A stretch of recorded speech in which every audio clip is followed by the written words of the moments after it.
సత్య సంపన్నుడు, సర్వకృపానిధి, మహాపరిశుద్ధుడు, మహాధనుడు, సమాధానం కలుగుబడి అయిన మన ప్రభు అయినటువంటి యేసుక్రీస్తు వారి యొక్క ఘనమైన నామములకు మహిమ కలుగును గాక.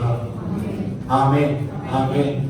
మన ప్రభు అయిన యేసుక్రీస్తు వారి నామములో కూడి వచ్చిన మీ అందరికీ నా హృదయపూర్వకమైన వందనాలు తెలియజేస్తున్నాను. Praise the Lord. యెషయా గ్రంథం 9వ అధ్యాయం 4వ వచనాన్ని ధ్యానిద్దాం.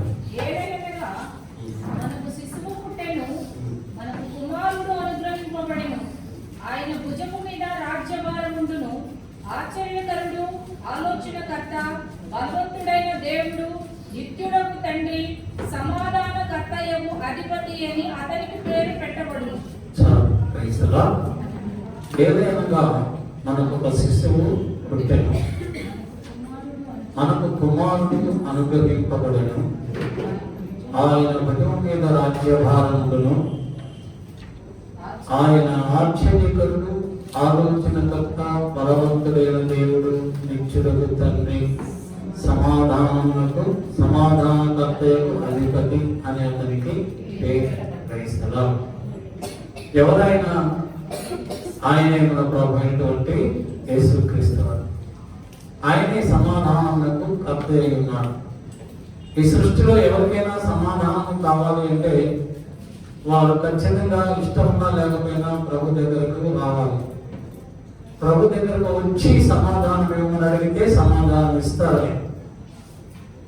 మరి ఎవరి దగ్గరికి వెళ్ళినా సమాధానం రాదు. మనం అనుకోవచ్చు, మా నాన్నగారు మాకు సమాధానం ఇస్తారండి, మా అమ్మగారు ఇస్తారు, మా తాతగారు ఇస్తారు, లేకపోతే మా బంధువులు ఇస్తారు, వాళ్ళు ఇస్తారు, వీళ్ళు ఇస్తారు, రాజకీయ నాయకులు ఇస్తారని. మరి ఇచ్చే సమాధానం తాత్కాలికమైంది. అంటే ఆ సమయంలో నీకు ఉపశమనాన్ని కలిగిస్తుంది, కానీ కొంచెం సేపు తర్వాత దానివల్ల నీకు ప్రయోజనం ఏమి కూడా లేదు. ప్రతి కుటుంబంలో మనకి సమాధానం కావాలి. సమాధానం లేని కుటుంబాలు చాలా ఉన్నాయి. వారందరూ కూడా సమాధానం కావాలి.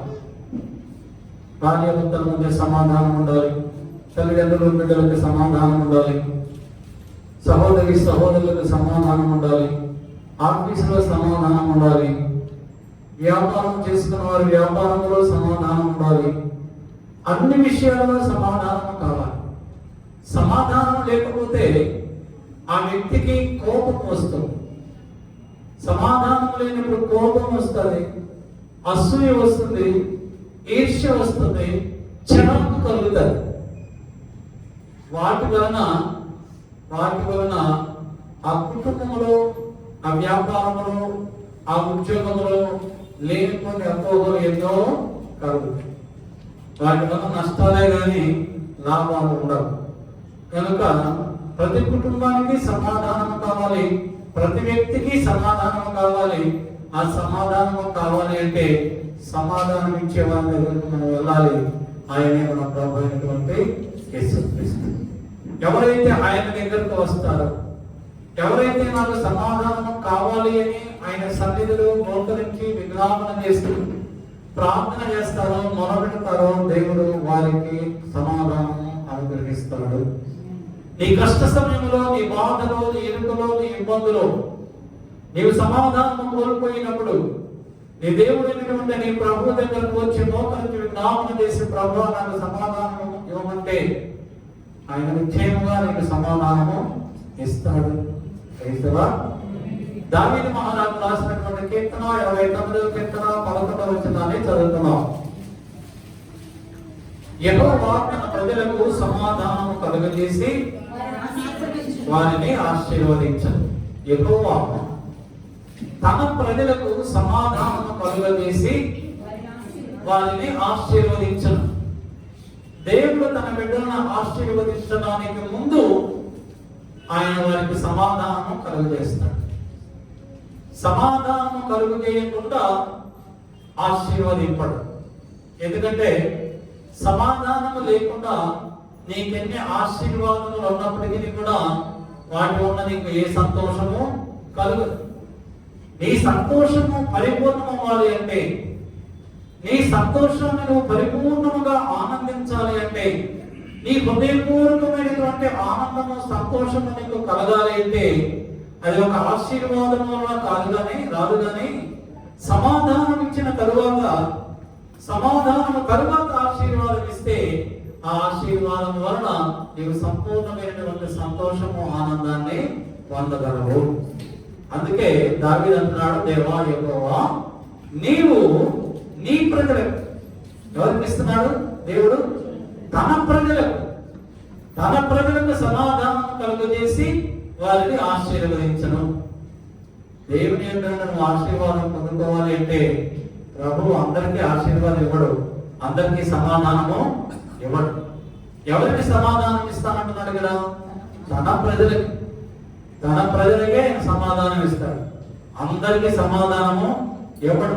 తన ప్రజలు కాని వారికి ఎంత మొరపెట్టినా, వాళ్ళు ఎంత ప్రార్థన చేసినా, ఎన్ని రోజులు ఉపవాసం ఉన్నా, శరీరాన్ని కృంగదీసుకున్నా దేవుని యొక్క సమాధానం వారికి రాదు. అదే నువ్వు ఆయన ప్రజలవైతే, ఆయన బిడ్డలైతే, ఆయన కుమార్తెవైతే దేవుడు నువ్వు అడిగిన వెంటనే నీకు సమాధానం ఇస్తాడు. నువ్వు అడగకపోయినా నీకు సమాధానం ఇచ్చి నిన్ను ఆశీర్వదిస్తాడు. నిర్గమకాండం 3వ అధ్యాయం 7వ వచనంలో దేవుని ప్రజల గురించి, ఆ ప్రజలు ఐగుప్తులో ఉన్నటువంటి దేవుని ప్రజలు తమ దేవుడైనటువంటి యెహోవాకు ప్రార్థన చేస్తూ ఉన్నప్పుడు, ఆత్మతో మూలుగులతో ప్రార్థన చేస్తూ ఉన్నప్పుడు దేవుడు అంటున్నాడు, నేను ఐగుప్తులో ఉన్నటువంటి నా ప్రజల బాధను నిశ్చయముగా చూచితిని. ఐగుప్తులో ఉన్న నా ప్రజలు, దేవుని ప్రజలు ఎక్కడున్నా, ఏ సమయంలో ఉన్నా, ఏ స్థలంలో ఉన్నా, ఏ దేశంలో ఉన్నా, ఏ ప్రాంతంలో ఉన్నా, వారు బాధపడుతున్నప్పుడు, వారు బాధపడుతూ, శ్రమపడుతూ, కృంగిపోతూ తన దేవునికి విజ్ఞాపన చేసినప్పుడు ఆయన నిశ్చయముగా ఆయన సమాధానం వారికి కలుగు చేస్తారు. ఆయన చూస్తాడు. రాయబడింది, ఐగుప్తులో ఉన్న నా ప్రజల బాధను నిశ్చయముగా నేను చూచితిని. పనులలో తమను కష్టపెట్టు వారిని బట్టి వారు పెట్టిన మొరను నేను వింటిని. 9వ వచనంలో రాయబడుతుంది, ఇశ్రాయేలీయుల మొర నిజముగా నా యొద్దకు చేరినది. ఐగుప్తీయుల వారు పెట్టుచున్న హింసలు నేను చూచితిని. ప్రభు చూస్తూనే ఉన్నాడు. తన ప్రజల యొక్క కష్టాలను చూస్తున్నాడు. తన ప్రజలు పడుతున్న బాధను చూస్తూ ఉన్నాడు. నువ్వు ప్రార్థన చేస్తున్నప్పుడు నీ విజ్ఞాపన ప్రార్థన మరణ ప్రభువు ఆలకిస్తూ ఉన్నాడు. కానీ మనలో చాలా మంది అనుకుంటున్నారు, మన బాధలో, మన సమయంలో, మన కష్టాల్లో, మన శ్రమలలో మనం ప్రభువుకు మొరపెట్టినప్పుడు ఆయన వినడం లేదు అని మనం అనుకుంటాం. నా ప్రభువు నా ప్రార్థన వింటే, నా ప్రభువు నా కన్నీటిని చూస్తే, నా కష్టాన్ని చూస్తే, నాకు ఈ బాధలేంటి, ఈ దుఃఖం ఏంటి అని మనం నిస్సహాయ స్థితిలోకి జారిపోతాం. కానీ ప్రభు అంటున్నాడు, ఈ ఉదయకాలమున నేను నీ బాధని చూశాను, నేను నీ ప్రార్థన నేను విన్నాను. అందుకే ఇండియావంతుడు 33వ అధ్యాయం 3వ వచనంలో నాకు మొరపెట్టును, నేను నీకు ఉత్తరం ఇచ్చేదను. మనము ప్రార్థన ద్వారా ప్రభుకు మొరపెట్టినప్పుడు ప్రభు మనకు జవాబు ఇస్తాడు. దావీదు మహారాజు రాసినటువంటి కీర్తన 97వ కీర్తన 6వ వచనంలో దావీదు అంటున్నాడు, యెహోవాయే మన దేవుడు, మనము ఆయన పాలించు ప్రజలను ఆయన మేపు. యెహోవాయే మన దేవుడు, ఆయన మనల్ని పాలించు, మనము ఆయన పాలించు ప్రజలమై ఉన్నాం. దేవుడులారా, మనము మన దేవునికి ప్రజలమై ఉన్నాము. ఆయన మేపేటువంటి గొర్రెలుగా మనము ఉన్నాం. కనుక ఆయన ప్రజలకు ఆయన సమాధానం ఇచ్చి ఆశీర్వదించు. మన సమస్యలో నుంచి, మన బాధల్లో నుంచి ఆయన మనకు విడిపించి, మనకు సమాధానం ఇచ్చి మనం ఆశీర్వదిస్తాడు. ఎందువల్లంటే మనం ఆయన ప్రజలమై ఉన్నాం. కనుక మనకు సమాధానం ఇచ్చి మనల్ని ఆశీర్వదిస్తాడు. ఇర్మీయా గ్రంథం 32వ అధ్యాయం 34, 35 వచనాలు చదువుకుందాం. మరియు నా పేరు పెట్టబడిన మందిరమును అపవిత్రపరచుటకు దానిలో హేయమైన వాటిని పెట్టిరి. వారు తమ కుమారులను కుమార్తెలను ప్రతిష్ఠింపవలనని బెన్ హిన్నోము లోయలో బయలు బలిపీఠములను కట్టించిరి. అలాగు చేయుటకు నేను వారికి ఆజ్ఞాపించను లేదు. యోధా వారు పాపములో పడి ఎవరైనా ఇంటి ఏ క్రియలు చేయదురన్నమాట నాకెన్నడనో తోచలేదు. దేవుడు ఎప్పుడు కూడా తన ప్రజల పాపం చేస్తారని ఆయన ఆలోచించలేదు. అయ్యో నా ప్రజలు నన్ను వెంబడిస్తారు, నేను మీకు గొర్రెలు, నా ప్రజలు నా గొర్రెలు నన్ను వెంబడిస్తాయి, నా గొర్రెలు నా స్వరము వింటాయి, నన్ను వెంబడిస్తాయి. నా ప్రజలు నా మాటకు విధేయులై ఉంటారు, నా ప్రజలు నా ఉపదేశములకు విధేయులై ఉంటారు, నా ఆజ్ఞలను పాటిస్తూ ఉంటారు అని దేవుడు మన గురించి దేవుడు అనుకుంటున్నాడు. అయితే మనమేం చేస్తున్నాం? నా పేరు పెట్టబడిన మందిరమును అపవిత్రపరచుటకు దానిలో హేయమైన వాటిని పెట్టింది. దేవుని మందిరములో దేవునికి ఇష్టము లేని వాటిని దేవుని మందిరములో పెడితే దేవునికి మనం ఎలాగా ప్రజలవుతాము? దేవుని ఎదుట సమాధానం ఎలాగా వస్తుంది? దేవుని మందిరాన్ని ఎలాగా మనం చూడాలి? దేవుని మందిరాన్ని ఎలాగా మనం ఉంచుకోవాలి? దేవుని మందిరము పరిశుద్ధమైనది. పరిశుద్ధమైనటువంటి మందిరములో పరిశుద్ధమైనవే ఉండాలి, కానీ అపరిశుద్ధమైనవి ఏమీ కూడా ఉండకూడదు. దేవుని మందిరము, నీ హృదయమే దేవుని మందిరం, నీ దేహము దేవుని ఆలయమనయు దేవుని ఆత్మ నీలో నివసిస్తున్నాడనయు మీరు ఎరుగరా? మన హృదయమే దేవుని మందిరం. పరిశుద్ధమైనటువంటి పవిత్రమైనటువంటి ఈ మందిర హృదయం అనేటువంటి దేవుని మందిరాన్ని నువ్వు అపవిత్రపరిస్తే, అందులో దేవునికి ఇష్టమైనటువంటి హేయక్రియలన్నిటినీ అందులో నువ్వు దాచి ఉంచితే దేవుడు ఎలాగా నీ కుటుంబానికి సమాధానం ఇస్తాడు? దేవుడు ఎలాగా మన కుటుంబాలకు సమాధానం ఇస్తాడు? దేవుడు ఎందుకు సమాధానం ఇస్తాడైనా? ఆయన ఎందుకు ఇవ్వాలి? నా హృదయంలో, నా మందిరములో మీరు నాకు ఇష్టమైనటువంటి కార్యములన్నింటినీ మీరు ఉంచారు.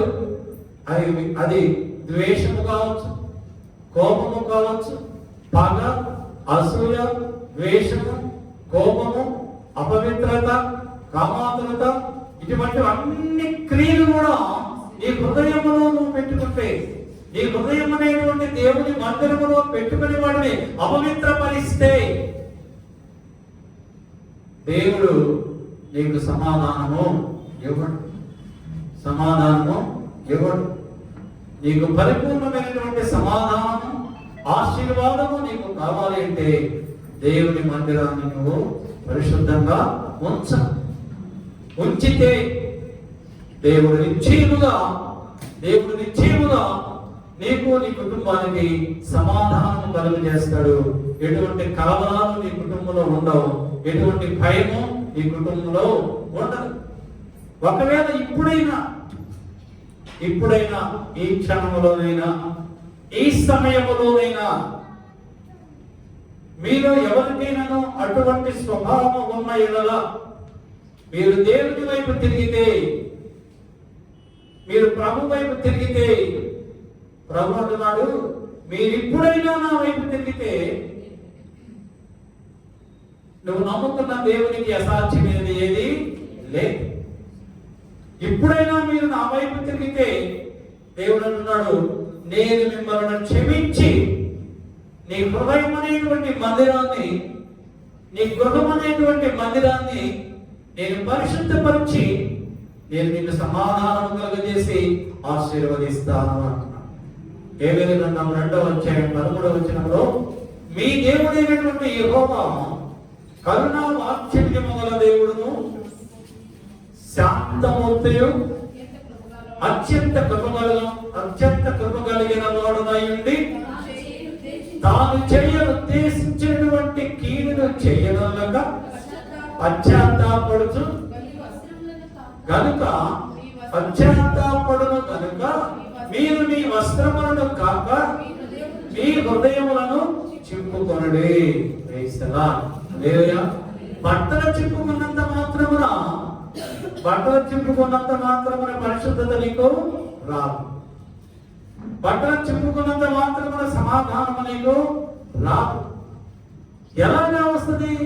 పశ్చాత్తాపముతో ప్రభు సన్నిధిలో కన్నీటితో ప్రార్థన చేసినప్పుడు ప్రభు అంటున్నాడు, నేను నీ పాపములను కడిగివేసి నీకు సమాధానముతో కూడిన ఆశీర్వాదమును ఇస్తాను. ఎందుకంటే నేను కరుణావాత్సల్యము కలిగినటువంటి దేవుడను. అప్పుడు ఎప్పుడు మీరు నా వైపు తిరిగి పశ్చాత్తాపడి మిమ్మల్ని మీరు పరిశుద్ధపరుచుకున్నప్పుడు మీరు నా ప్రజలవుతారు.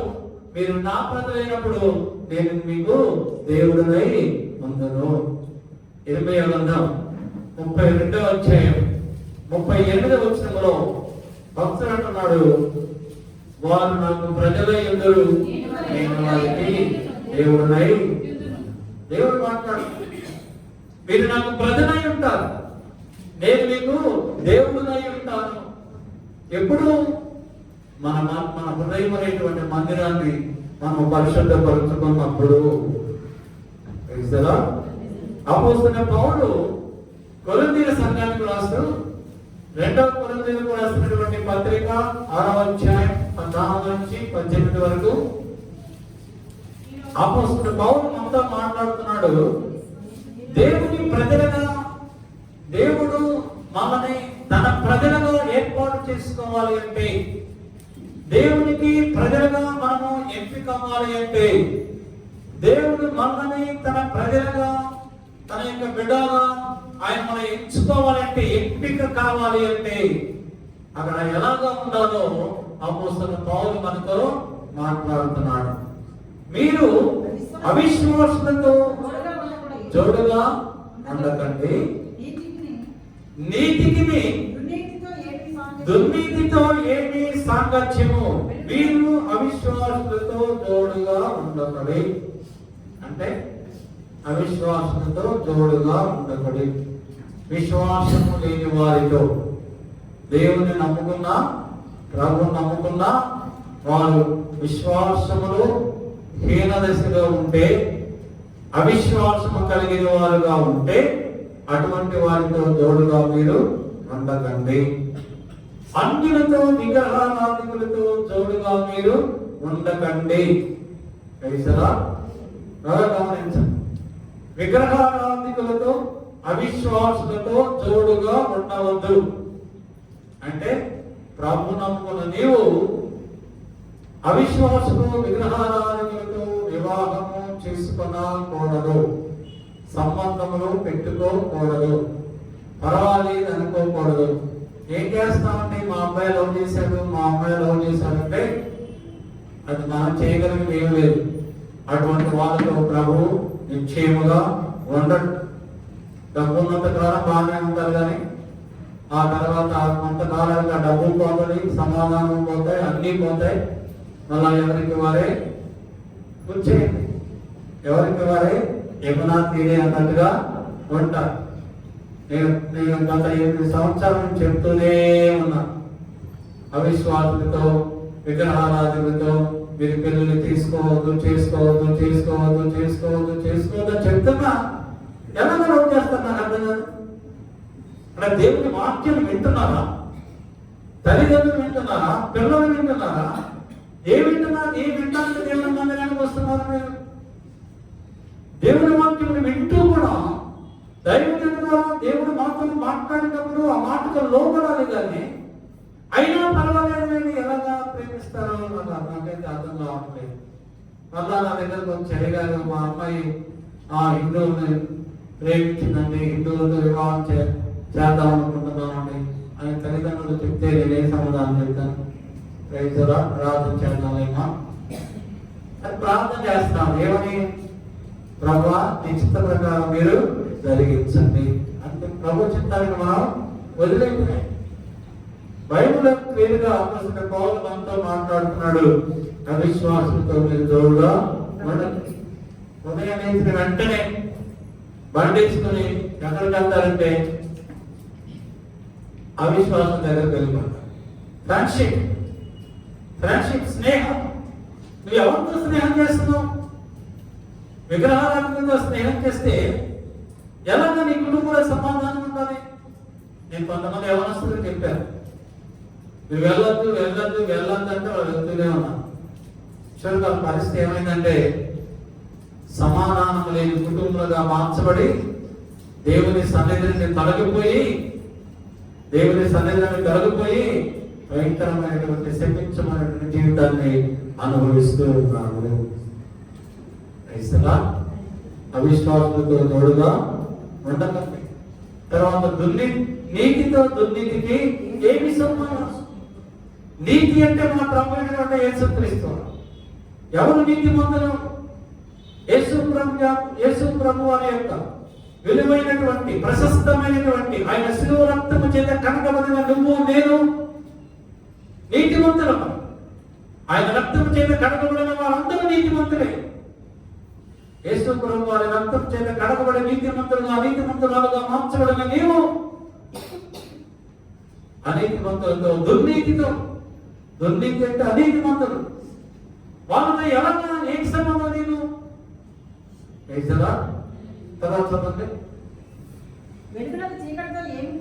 వెలుగునకు చీకటితో ఏమి పొత్తు?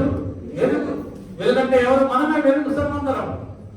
ఎవరైతే ప్రభువును కలిగి ఉన్నామో మనందరం కూడా వెలుగు సంబంధం. యేసు ప్రభు వారు ఏమన్నారు? లోకంలో ఉన్నప్పుడు నేను లోకములకు వెలుగై ఉన్నాను. మన ప్రభు లోకములకు వెలుగై ఉన్నాడు. ఎవరైతే ప్రభువును కలిగి ఉన్నారో వారందరూ కూడా వెలుగులోనే ఉన్నారు. వెలుగు చేత వెలిగింపబడుతున్నారు. యేసు ప్రభు అనేటువంటి ఆ దీపము, యేసు ప్రభు అనేటువంటి ఆ దీపము జ్వాల మన హృదయంలో ఉండి మనం వెలిగిస్తూ ఉంది. దేవుడి చేత ప్రభు చేత వెలిగింపబడుతున్న నీవు చీకటితో ఎలాగా సంబంధాలు పెట్టుకుంటావు? చీకటి అంటే సైతాన్, అపవాది, దుష్టుడు. వెలుగులకు చీకటితో ఏమి పొత్తు? క్రీస్తునకు బెలయాలతో ఏమి సంబంధం? క్రీస్తు జీవము కలిగినటువంటి దేవుడు మన ప్రభు. ఆయనకి బెలయాలి సైతాన్తో ఏంటి సంబంధం? ప్రభుకి సైతానికి ఏంటి సంబంధం? ఏ సంబంధము లేదు. దేవుని విడమైన మనము, యేసు ప్రభు కలిగిన మనము ప్రభుత్వ సంబంధం కలిగి ఉండాలి కానీ ఆ యొక్క బెలయాలతో సంబంధం కలిగి ఉండకూడదు. తర్వాత విశ్వాసంతో అవిశ్వాసకి పాలెక్కడది? ఎక్కడది పాలు చెప్పండి? విశ్వాసులమైన మనము అవిశ్వాసులతో పాలు పొందకూడదు. అవిశ్వాసులైన వారిని విశ్వాసులమైన మనతో పాలు పొందడానికి మనము వారికి యోగ్యత ఇవ్వకూడదు, అర్హత ఇవ్వకూడదు. బైబిల్ చెప్తున్నారు, ఏం చెప్తున్నా? మరి ఎలాగా? మా ఇంట్లో ఏదైనా ఫంక్షన్ జరిగితే, ఏదైనా ఫంక్షన్ శుభకార్యం జరిగినప్పుడు దేవుని బిడ్డలు ఎవ్వరు కూడా ఉండరు. దేవుని బిడ్డలు ఎవరు ఎక్కువ మంది ఉండరు. ఎందుకు? మా చుట్టాలు చాలా మంది ఉన్నారండి. మా చుట్టాలు విగ్రహారాధికం, సైతాన్ సంబంధం చాలా మంది ఉన్నారు. వాళ్ళందరూ వస్తారు. వాళ్ళందరినీ బాగా చూడాలి. సంఘంలో వాళ్ళు 45 వస్తే చాలయ్యారు. దేవుని నమ్ముకున్న వాళ్ళు 45 చాలు. మా వాళ్ళు చాలా మంది వస్తారు. వాళ్ళు వస్తే ఏంటి రాకుండా, వాళ్ళందరూ వస్తే వాళ్ళు ఆశీర్వదిస్తే దేవుని ఆశీర్వాదాలు నీ కుటుంబానికి వస్తాయా? నిశ్చయముగా రావు. దేవుని బిడ్డలు ఆశీర్వదిస్తేనే ఆశీర్వాదాలే నీ కుటుంబం నిలబడతాయి. అన్ని ఆశీర్వాదాలు నీ దగ్గరకు రావు. అవన్నీ చూసి వాళ్ళు ఆశీర్వదిస్తే చూసి మనం ఉబ్బి అవక్కర్లేదు. వాళ్ళు ఇచ్చేటువంటి గిఫ్ట్లు, వాళ్ళు ఇచ్చేటువంటి కవర్లు, వాటి వల్ల ఆశీర్వాదాలు రావు. కవర్లు ఇచ్చేవాడు మా ప్రభువైనటువంటి యేసుక్రీస్తు. గిఫ్ట్స్ అక్కడి నుంచి రావాలి. గిఫ్ట్లు పరలోకమైనటువంటి ప్రభు దగ్గర నుంచి మనకు గిఫ్ట్లు రావాలి, కానీ ఈ లోక సంబంధించేటువంటి గిఫ్ట్లు మనతో ఉండవు. చాలా మందికి బాధగా ఉంటుంది. కానీ దేవుని బిడ్డలే ముఖ్యం. అందరూ చూడండి ఎంత యూనిటీగా ఉంటారు, కానీ మనలో అలాగా ఉండరు. దేవుని బిడ్డలు క్రిస్టియన్ ఆఫీసర్ దగ్గరికి వెళ్ళి ఏదైనా సహాయం కోరితే చేయండి రూల్స్ మాట్లాడు. అదే ఒక విగ్రహారాధనకు వెళ్తే కూర్చోబెట్టి లేచి అయ్యగారు కూర్చోబెట్టి ఆ పని చేసి పంపిస్తారు. అలా క్రైస్తవులు ఉన్నంత కాలం కూడా ఆ కుటుంబాల దేవుడు ఆశీర్వదించకూడదు. అవిశ్వాసకి విశ్వాసతో, అవిశ్వాసంతో విశ్వాసకి పాదెక్కడిది. దేవుని ఆలయమునకు విగ్రహములతో ఏమి పొందిక? దేవుని ఆలయం ఉన్నటువంటి నీకు విగ్రహములతో ఏమి పొందిక? ఏమి చూడటానికి వెళ్తున్నావు నువ్వు? ఏమి చూడటానికి వెళ్తున్నావు మనం? సమ్మర్ హాలిడేస్ వచ్చినాయి, ఇంట్లో ఏముంటాము, ఫ్యామిలీ తోటి అలాగా ఒక 10 రోజులు దాన్ని ఏమంటారు ఎక్స్కర్షన్ చూడడానికి మేము వెళ్తాము, బయలుదేరుతాం. అది తీసుకెళ్ళి ట్రావెల్స్ వాళ్ళు ఎక్కడ తీసుకెళ్తాడు? బస్సులో మీరు 10 మంది ఉంటే మిగతా 40 మంది రాబోతారు, విగ్రహారాధకులు ఉంటారు. అన్ని చూపించుకుంటూ వెళ్తారు. అయినా మేము బస్సులోనే ఉంటాము, కింద ఉంటాము, కానీ మేము లోపలికి వెళ్ళి మేమేం చేయలేం కదా. అక్కడ ఏదైనా బాధలు ఉందా సరే? దేవుని ఆలయములకు విగ్రహములకు ఏమి పొందిక? ఒకసారి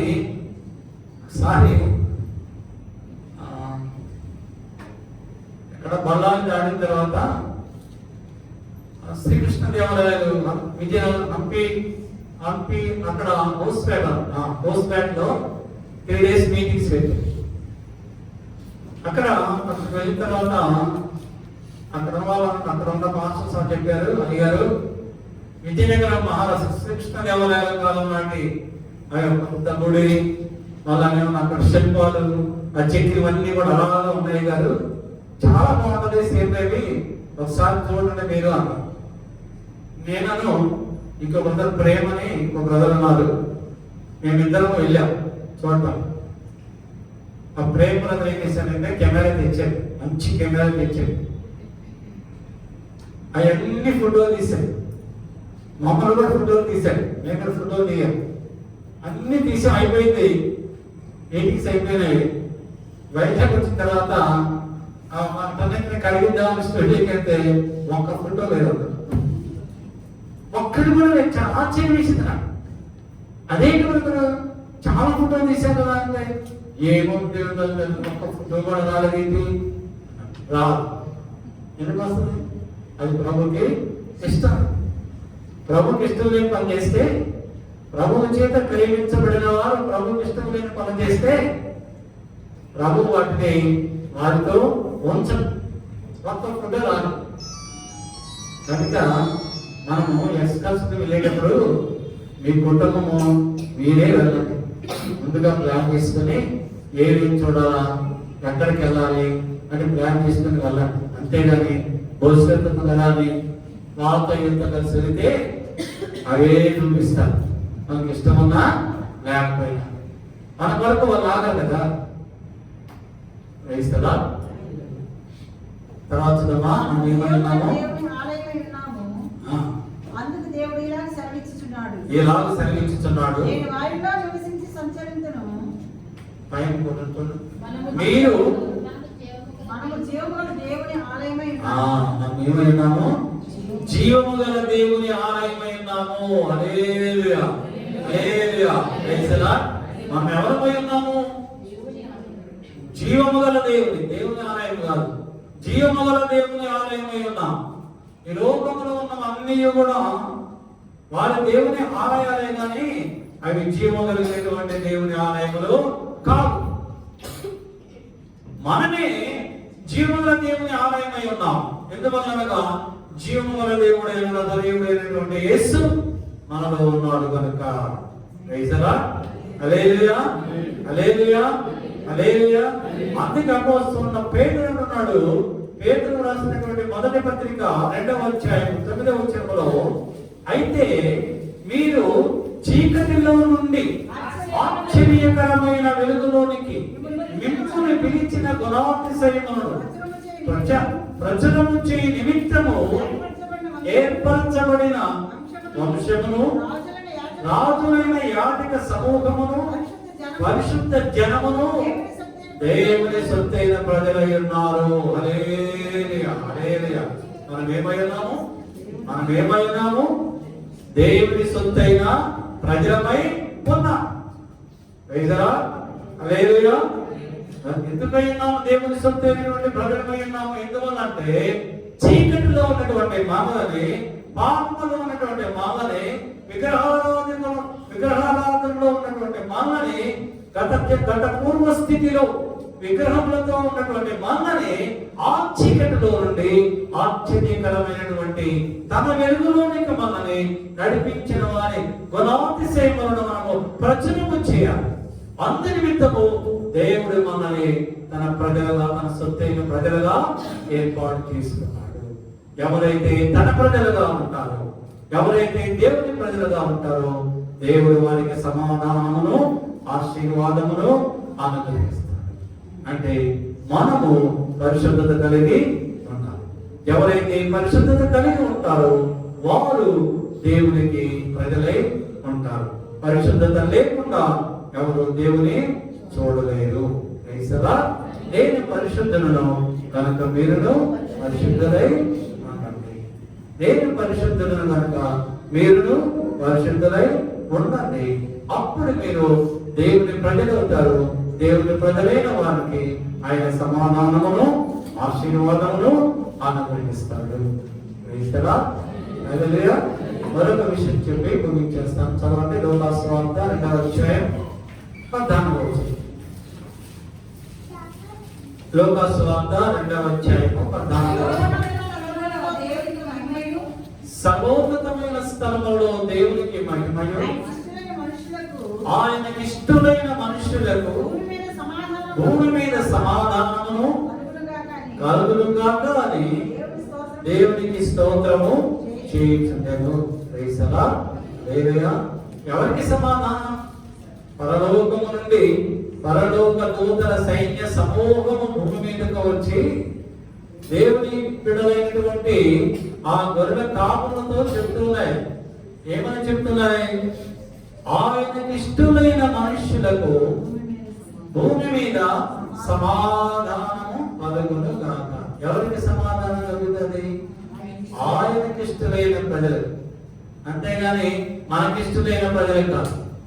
మనకిష్టమైతే మీ అధికారికి మీకు ఇష్టంగా ఉంటే మీకు ప్రమోషన్ ఇవ్వచ్చు, ఇంక్రిమెంట్ ఇవ్వచ్చు. దానివల్ల ప్రయోజనం ఏమీ లేదు. కానీ దేవునికి ఇష్టముగా నువ్వు ఉంటే, దేవునికి ఇష్టమైన వారిగా మనం ఉంటే, ప్రమోషన్ పొందడానికి నీకు యోగ్యత లేకపోయినా దేవుడు నీకు మంచి ప్రమోషన్ ఇస్తాడు.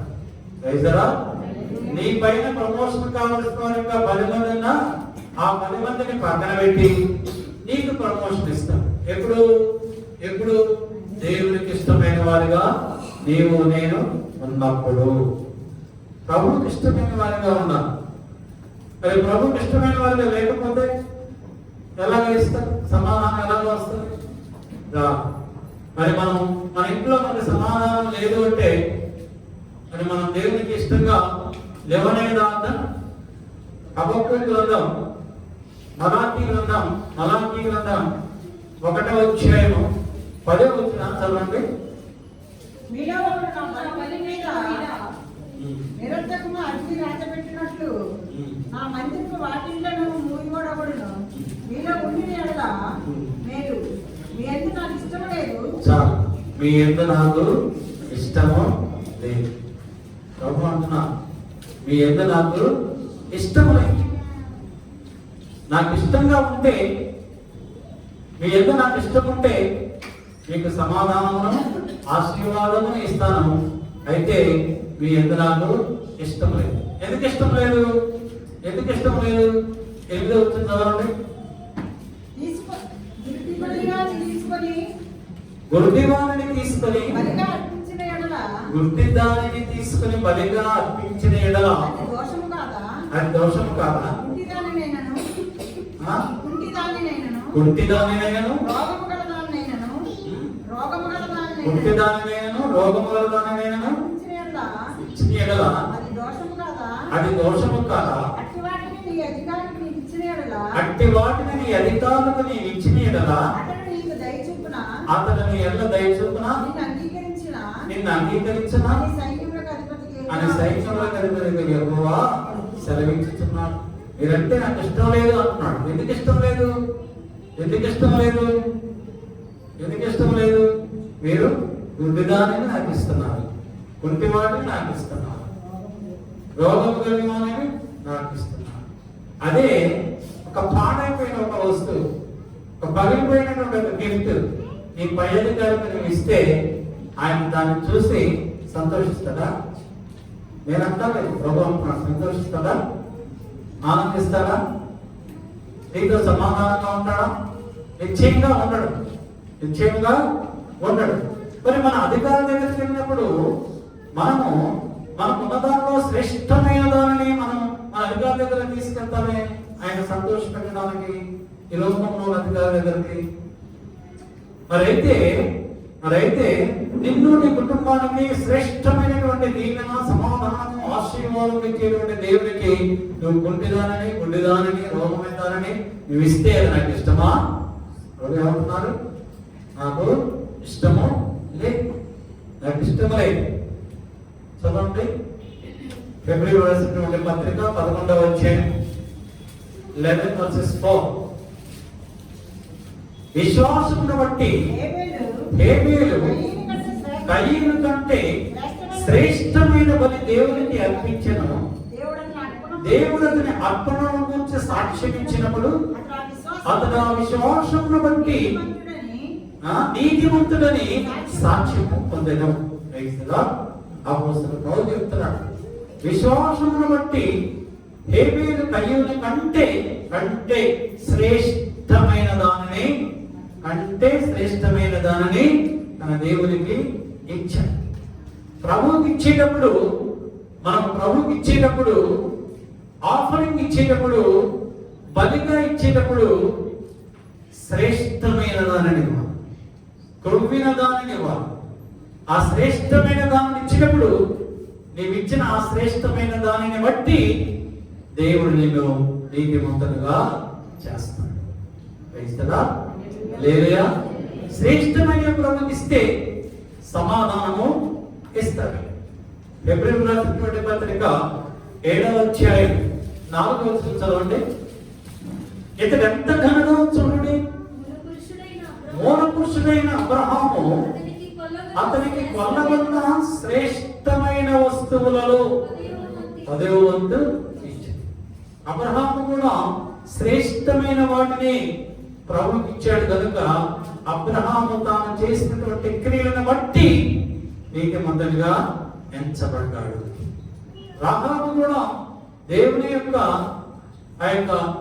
యొక్క మనుషులను ఇద్దరు తన ఇద్దరు చేర్చుకున్నది కనుక ఆమె చేసిన క్రియను బట్టి దేవుడు ఆమెను నీతిమంతులుగా మార్చాడు. శ్రేష్టమైన వాటిని ప్రభువుకి ఇచ్చినప్పుడు ప్రభు అంటున్నాడు, నేను వారికి సమాధానమును ఆశీర్వాదమును ఇస్తాను. ఎందుకంటే వారు శ్రేష్టమైనవి ఎవరైతే నాకు ఇస్తారో వారు నాకు ఇష్టలు. ఆదికాండం ఆది కాండము 5వ అధ్యాయము 22వ వచనం చదువుకున్నాం. ఆనోకు 300 ఏళ్ళు దేవునితో నడుచుచు కుమారులను కుమార్తెలను కనెను. ఆనోకు 300 ఏళ్ళు దేవునితో నడుస్తూ కుమారులను కుమార్తెలను కనెను. 24వ వచనములో ఆనోకు దేవునితో నడిచిన తరువాత దేవుడు అతను తీసుకుని పోయాను కనుక అతడు లేకపోయాను. వేసరా హెబ్రీయులకు రాసినటువంటి పత్రిక 11వ అధ్యాయం 5వ వచనం చదవండి. విశ్వాసుడు వంటి హానోకు మరణము చూడకుండానట్లు కొనిపోబడేది. అతను కొనిపోబడక మునుపు దేవునికి ఇష్టడై ఉండనని సాక్ష్యము. హానోకు ఎలాగా దేవునికి ఇష్టడుగా ఉన్నాడు? హేబేలు దేవునికి ఎందుకు ఇష్టడయ్యాడు? హేబేలు దేవునికి ఎందుకు ఇష్టడుగా ఉన్నాడు? శ్రేష్టమైన బలి అర్పించాడు. హానోకు ఎందుకు దేవునికి ఇష్టడుగా ఉన్నాడు? 300 సంవత్సరాలు దేవునితో నడిచాడు కనుక ఇష్టడయ్యాడు. మరణాన్ని చూడలేదు. దేవుడు అతన్ని తీసుకుని ప్రభువుతో మనం నడవాలి. మనం ఎవరితో నడుస్తున్నాం? ఎవరి అడుగులో అడుగు వేసి మనం నడుస్తున్నాం. ప్రభు మన ముందు నడుస్తూ ఉన్నాం. ఆయన అడుగులో అడుగు వేసి నువ్వు నడుస్తూ ఉంటే నువ్వు దేవునికి ఇష్టరాలుగా ఉంటావు. నువ్వు ఉంటావు. ప్రభువుతో నడవాలి. మనం ఎవరైతే ప్రభువుతో నడుస్తారో అంటే ప్రభువుకి ఇష్టమైనటువంటి కార్యములు చేస్తారో, ప్రభువుకు కలిగినటువంటి జీవితాన్ని కలిగి ఉంటారో. పౌలు ఏమంటున్నాడు? కొరింథీయులకు రాసినటువంటి మొదటి పత్రిక 11వ అధ్యాయం 1వ వచనంలో, నేను క్రీస్తుని పోలి నడుచుకున్నట్లు మీరు నన్ను పోలి నడుచుకోండి. నేను క్రీస్తుని పోలి నడుచుకున్నా అంటే క్రీస్తు ఎన్ని శ్రమలు అనుభవించాడు అన్ని శ్రమలు నేను అనుభవించాను. క్రీస్తుని కలిగి నేను క్రీస్తు ఎన్ని అద్భుతాలు చేశాడు నేను కూడా అన్ని అద్భుతాలు చేశాను. ఎందుకు చేయగలిగాను? నా ప్రభువుకు నేను ఇష్టడుగా ఉన్నాను కనుక, నా దేవునితో నేను నడిచాను కనుక, ఆయన పోలి నడిచాను కనుక, దేవునికి నేను ఇష్టడుగా ఉన్నాను కనుక నేను చేసిన కార్యములన్నింటినీ కూడా దేవుడు ఆశీర్వదించి సఫలపరిచాడు. దేవుడు మనకు తోడుగా ఉంటాడు. నువ్వు దేవునితో నడిస్తే దేవుడు నీతో నడుస్తాడు. నువ్వు దేవునితో నడవకుండా లోకముతో నడిస్తే, లోకస్తులతో నడిస్తే దేవుడు నీతో నడవడు. దేవునికి నీవు ఇష్టరాలుగా ఉండవు. ఉండకపోతే నీకు సమాధానము ఆశీర్వాదము కలుగదు. ఎందువలనగా అపోస్తలుడైన పౌలు అంటున్నాడు, హెబ్రీయులకు రాసినటువంటి పత్రిక 11వ అధ్యాయం 6వ వచనంలో, విశ్వాసము లేకుండా దేవునికి ఇష్టడైనట అసాధ్యము. దేవునికి ఇష్టంగా ఉండాలి అంటే నీకేముండాలి? విశ్వాసము ఉండాలి. హల్లెలూయా. సామెతల గ్రంథం 11వ అధ్యాయం 20వ వచనం చదువుతున్నాం. మూర్ఖచిత్తులు యెహోవాకు హేయులు, యథార్థముగా ప్రవర్తించువారు ఆయనకు ఇష్టలు. ఎవరు ఆయనకు ఇష్టపడతారంటే నీవు యథార్థవంతునిగా ఉంటే దేవుడు నిన్ను ఇష్టపడతాడు. మరి యథార్థవంతునిగా నువ్వు ఉంటున్నా, అన్ని విషయములలో యథార్థవంతునిగా నువ్వు ఉండాలి.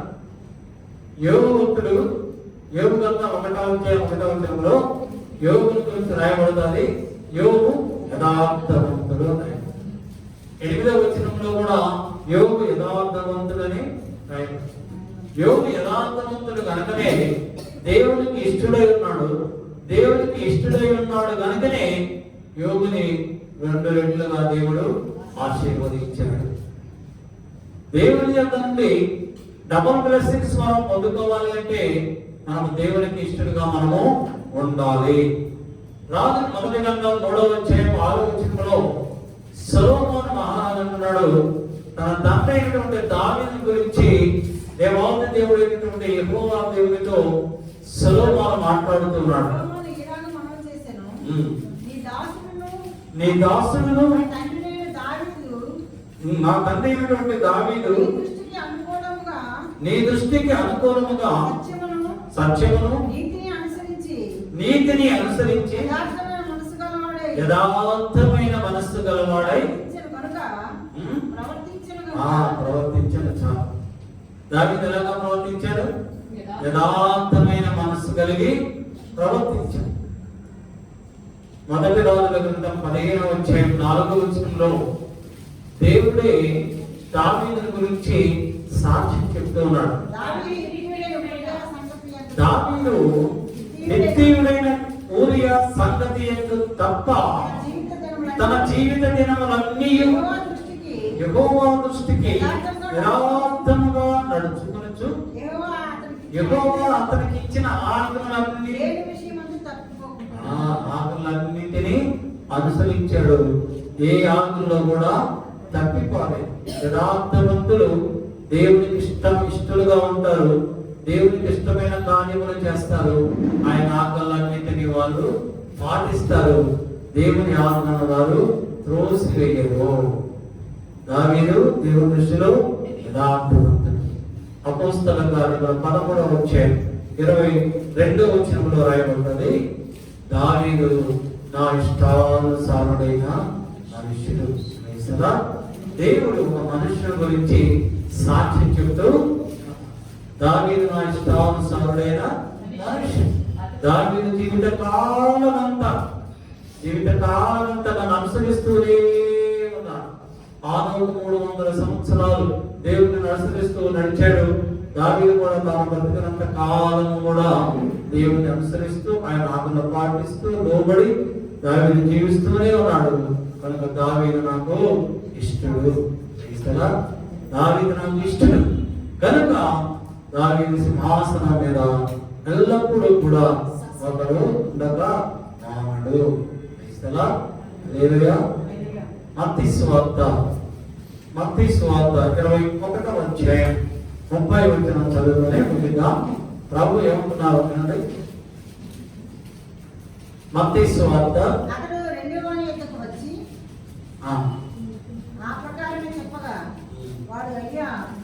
ఆ బయట చదువు. ఒక మనుష్యుడు తన ఇద్దరు కుమారులను పిలిచి పెద్దవాళ్ళగా అంటున్నాడు, ఇదిగో నీవు పొలం వెళ్ళు అని చేయాలి. అంత పెద్ద కుమారుడు ఏమన్నాడంటే, నేను వెళ్ళను అన్నాడు. డాడీ నేను వెళ్ళను అన్నాడు. కానీ అతడు వెళ్ళాడు. సొలొమోను వెళ్ళాడు. అదే విధంగా చిన్నవాడిని పిలిచి, నా కుమారుడు నువ్వు పొలం వెళ్ళి అంటే చిన్నవాడు అన్నాడు, నేను వెళ్తాను అన్నాడు. కానీ వెళ్ళలేదు. అయితే ప్రభు అంటున్నాడు, వాళ్ళిద్దరిలో ఆ యజమానికి ఎవరంటే ఇష్టం తెలుస్తారా? పెద్దవాడంటేనే ఇష్టం. వెళ్ళనన్నా కూడా వెళ్ళాడు, లోపడ్డాడు, వెళ్ళాడు. చిన్నవాడు వెళ్తానని వెళ్ళకుండా మోసం చేశాడు తండ్రి. అలానే మనం కూడా మన తండ్రిని మోసం చేస్తున్నామా? మన తండ్రి చెప్పిన ప్రకారం మనము నడుస్తున్నామా? ప్రభా ప్రభా అని చెప్పండి. ప్రభా ప్రభా అని. కానీ ప్రభా ప్రభా వాళ్ళందరూ కూడా ప్రభు రాజ్యంలో ప్రవేశించలేదు. కానీ ఆయన చిత్త ప్రకారం చేసేవాళ్ళని ఆయన రాజ్యంలో ప్రవేశిస్తారు. ఎవరైతే ఆయనకి ఇష్టలుగా ఉంటారో వారికి మాత్రమే ఆయన సమాధానము ఆశీర్వాదము ఇస్తారు. ఎవరైతే ఆయన ప్రజలుగా ఉంటారో వారికి మాత్రమే ఆయన సమాధానము ఆశీర్వాదము ఇస్తారు. చెప్పిన ఇష్టమైన వాటిలో హేబేలు అబ్రహాము దేవునికి శ్రేష్టమైనటువంటివి ఇచ్చి దేవునికి ఇష్టలుగా వాళ్ళు ఉన్నారు. హానోకు దేవునితో నడిచి దేవునికి ఇష్టమైన వారుగా ఉన్నారు. యథార్థంగా ప్రవర్తించి వారు దేవునికి ఇష్టమైన వారిగా ఉన్నారు. తండ్రి మాటకు విధేయులై వెళ్ళిన వాడు తండ్రికి ఇష్టడుగా ఉండి దేవుని యందు ఆశీర్వాదములు పొందుతాడు. కనుక ఈ యొక్క ఉదయకాలన ప్రభు మనతో మాట్లాడుతున్నారు. సంగమా, నీవు ఆయన ప్రజలైతే ఆయన నీకు సమాధానము ఇస్తాడు. ఎప్పుడు మనం ఆయన ప్రజలుగా మార్చబడుతున్నాం? నీ హృదయం అనేటువంటి మందిరములో ఉన్నటువంటి ప్రతి కల్మషమును తీసివేసి, ఆ యొక్క చీకటిని తీసివేసి, ఆ వెలుగును నీ హృదయంలో నింపుకొని ఆ వెలుగు ప్రకారం నువ్వు జీవించినట్లయితే దేవుడు అంటున్నాడు, వారు నా ప్రజలు. వారు కష్టంలో ఉన్నప్పుడు, బాధలో ఉన్నప్పుడు, శ్రమలో ఉన్నప్పుడు ఆయన ప్రజలు ఆయనకు మొరపెడితే ఆయన ఆలకించి వారికి సమాధానము, సంతోషమును ఇస్తాడు. మన దేవుడికి ప్రజలుగా ఎంచుకోవాలి. మన దేవుడు మన ప్రజలుగా ఎంచుకోవాలి. మనం ఆయన ప్రజలమై, ఆయన మేము గొర్రెలమై ఉండాలి. అలా లేకపోతే నువ్వెంత నీ కష్టకాలంలో, నీ బాధలో, నీ ఇబ్బందిలో, నీ సమస్యలలో నువ్వెంత ప్రార్థించినా దేవుని యొక్క నీ ప్రార్థన వెళ్ళదు. ఆయన ఎదురంటే సమాధానము నీకు రాదు, ఆశీర్వాదము నీకు రాదు. ఇస్తారా? ఈ రెండు విషయాలు మీరు జ్ఞాపకం చేసుకుంటే చాలా ఉంటాయి. నేను చాలా రాశాను, అవన్నీ చెప్పడానికి సమయం లేదు. ఈ రెండు విషయాలు మీరు జ్ఞాపకం చేసుకొని మీ మనస్సులో పెట్టుకొని, మీ హృదయంలో పెట్టుకొని వాటి ప్రకారం మీరు జీవించండి. దేవుడు మిమ్మల్ని బహుగా ఆశీర్వదిస్తాడు. సమాధానము, ఆశీర్వాదమును మీ కుటుంబపు ప్రభువు సమృద్ధిగా అనుగ్రహించను గాక. ఆమేన్, ఆమేన్. ఈ కొద్ది మాటలు ప్రభు వినికిడిలో ఆశీర్వదింపబడను గాక. ఆమేన్. తల వంచండి, ప్రార్థన చేసుకోండి. సకలాశీర్వాదములు మాకు అనుగ్రహించుచున్న మా ప్రభువు మా యేసయ్య, ఆశ్చర్యకరము అద్భుతములు చేయ దేవుడకు మా ప్రభువా, ఈ పునరుద్ధానమంతా మీరు ఆశీర్వాదం నుండి మీరు మాట్లాడినటువంటి శ్రేష్టమైనటువంటి లేఖనటువంటి మీకు స్తోత్రాలు దేవా. ఎవరు నా ప్రజలై ఉంటారో వారికి సమాధానమును, ఆశీర్వాదమును ఇస్తానని మాట్లాడారు. మీకు స్తోత్రాలు. మేము నీ ప్రజలు అవ్వాలి అంటే మా హృదయములో, మా మనస్సులో, మా హృదయం అనేటువంటి మందిరములో నిన్ను మాత్రమే మేము ఉంచుకొని, దాన్ని పరిశుద్ధంగా ఉంచుకొని మిమ్మల్ని వెంబడించినప్పుడు మేము నీ ప్రజలు అవుతామని, మేము నీ ప్రజలమైనప్పుడు మా కష్టకాలంలో, మా బాధల్లో, మా శ్రమలలో, మా ఇబ్బందులలో మీకు మొరపెట్టినప్పుడు మా ప్రార్థన విలాపమును ఆలకించి మాకు సమాధానమును, ఆశీర్వాదమును, విడుదల అనుగ్రహిస్తానని మాట్లాడారు. స్తోత్రాలు నాయన. నువ్వు ఎవరైతే నాకు ఇష్టంగా ఉంటారో వారికి సమాధానం ఇస్తానన్నావు ప్రభు. ఎవరైతే శ్రేష్టమైనటువంటి నీకు అనుగ్రహిస్తారో, నీకు ఇస్తారో వారు నాకు ఇష్టలు అన్నావు ప్రభు. ఎవరైతే విశ్వాసమునందు ఒక బలముగా ఉంటారో వారు నాకు ఇష్టలు అన్నావు ప్రభు. నీకు స్తోత్రాలు నాయన. ఎవరైతే ప్రభు శ్రేష్టమైన వాటిని మాకు అనుగ్రహిస్తారో వారు కూడా నాకు ఇష్టలను మాతో మాట్లాడావు ప్రభు. నీకు స్తోత్రాలు. నిన్న వాక్యం మా హృదయంలో భద్రపరుచుకొని ఆ వాక్య ప్రకారం జీవించేటువంటి శ్రేష్టమైనటువంటి కృపను మాకు అనుగ్రహించి మీరే ఘనత, మహిమ, ప్రభావం పొందుకోమని యేసుక్రీస్తు వారి యొక్క శ్రేష్టమైనటువంటి నామమును బట్టి అడుగుచు వేడుకొనుచు పొందుకొని ఉన్నాం మా పరలోకపు పరమ తండ్రి. ఆమేన్, ఆమేన్.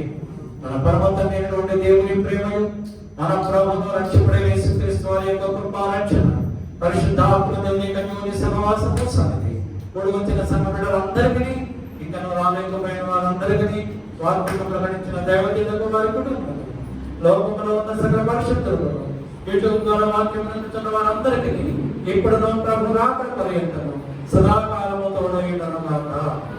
ఆమేన్, amen. Hallelujah, hallelujah, hallelujah, hallelujah. Praise the lord, praise the lord.